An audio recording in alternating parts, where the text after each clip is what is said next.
A Treasury official has revealed to the State Capture Inquiry how deviations from normal procurement processes have become the norm within government. Ndleleni Mathebula was the first witness to appear before the Zondo Commission tasked with investigating state capture.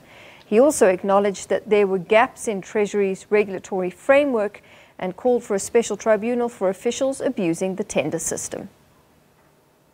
That has attracted a great deal of attention. First up, Acting National Treasury Chief Procurement Officer Ndleleni Mathebula, who has been in his post since 2017. His office was established to ensure transparency and to deal with issues related to the abuse of public procurement, corruption and fraud.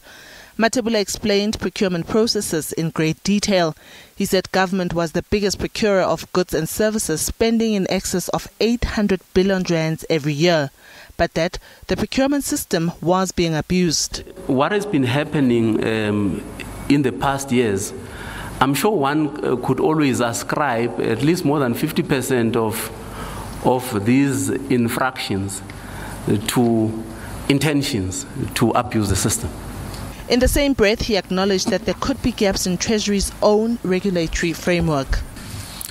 And from time to time, we issue instructions, Treasury instructions, to augment the gaps that may be existing in trying to deal with these things. And there are quite a number of these instructions that have been issued over a long period since the introduction of supply chain management in 2003 to deal with issues of the abuse of the procurement system in the country. But it's the issue of deviations and expansions that shed more light on the extent of challenges of procurement in government.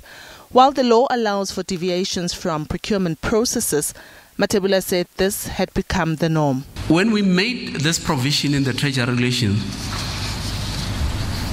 immediately thereafter we then pick up pockets of the abuse of this particular regulation. And we issued an instruction to say, look, if you deviate from a normal procurement process, other than in case of emergency or sole source, and the transaction is above $1 million, please report to the AG within 10 days. And also the reasons for deviating from a normal procurement process must be recorded by the accounting officers for audit purposes. That's one instruction. But this thing, went on. People started to make use of this because, that's an instrument that's there. Then we again issued another instruction that prescribed certain thresholds within which people could apply this particular provisions, and not losing the fact that it's on the basis of emergency and sole source, not agent. Because I know some institutions would always say, no, this is agency, confusing emergency and agent. Former Deputy Minister of Finance Mcebisi Jonas is expected to testify on Friday morning at 9:30 when the inquiry resumes. Diabo Seto, SABC News, Johannesburg.